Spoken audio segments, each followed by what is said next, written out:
And over the last 6 hours, our computers are now beginning to trend a little bit to the right. That isn't what we were hoping for, obviously, because if this comes to fruition, if we're looking at a Cat 3 hurricane with winds of 120 moving in at around midnight, that's a high tide, midnight, in and around Tampa Bay with a Cat 3 hurricane and a storm surge of about 12 to 14 feet.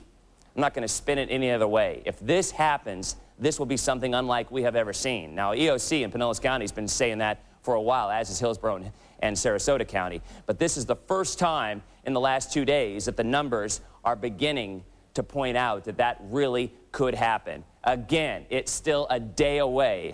We've seen a tropical system 3 hours completely change. So we're not giving up hope for a change. But what I am telling you is tomorrow morning when you wake up and see the numbers aren't going to be much different than this one right here, the time has come to act. Here's a close-up version, and it's even scarier. Again, right now, 22.2 north, 82.4 west, winds of 105 miles an hour. It has not strengthened, and it's not going to strengthen when it's moving over that island. However, the forward speed has slowed down again. Could be a mixed blessing, because what it will do is it will give us a little bit more time to act tomorrow. Instead of hurricane-force winds popping up at 3 or 4 in the afternoon, it'll likely be about 7 or 8 tomorrow night. And then the actual center of the storm, or the eye, making landfall, at least that's the way the numbers are playing out right now, somewhere around the Feather Sound area, right through the mouth of the Tampa Bay. Again, this is something you can't focus on, but this is. And look at the fan.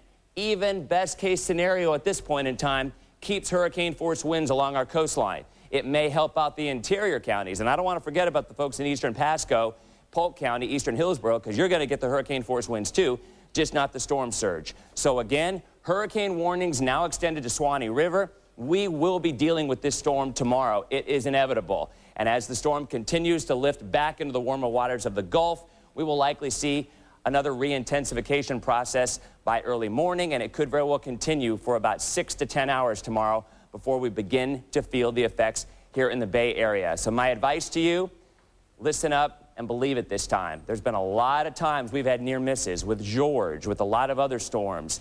This one is the real deal. And by tomorrow morning, if you haven't evacuated and you are in an evacuation zone, find somebody to buddy up with away from the beach and out of that flood zone, because we could be looking at something we have not seen ever in the Tampa Bay area. Harsh words, almost dramatic words. Well, when you see what we're looking at tomorrow night, you know what we're talking about. We'll have some more information coming up in a couple of minutes, guys. Well, Dennis, what I find so sobering is the fact that just a little while ago, one of your earlier tracks indicated that if it came by the Tampa Bay area at 8 o'clock tomorrow evening, we had a low tide. Now you're saying it's closer to 10 o'clock, midnight, where we have a high tide. Is that a major difference? It's a huge difference. I mean, probably about a 2-foot difference, because the low tide might be an elevation of around 0.5, 0.6 feet above mean sea level. Well, if you have a high tide, you bump about 2.5 feet to that. So then we're talking about a possible surge of 12 to 14 feet. Again, let's not go overboard. It is 24 hours away, but the time has come to stop saying, okay, maybe it's going to miss us this time. Well, let's wait a little bit longer. Folks, by tomorrow morning, you better get going, because by tomorrow afternoon, it is going to be too late. At that point, you hunker down and hope for the best. Guys? All right, thank you, Dennis. We'll leave it there. We want to go now live to Chris Martinez, who's at the Hillsborough County EOC, where some 300,000 folks are supposed to get out of town, at least especially if in their flood zones. Chris, take it away. So slightly, we're talking just 5 or 10.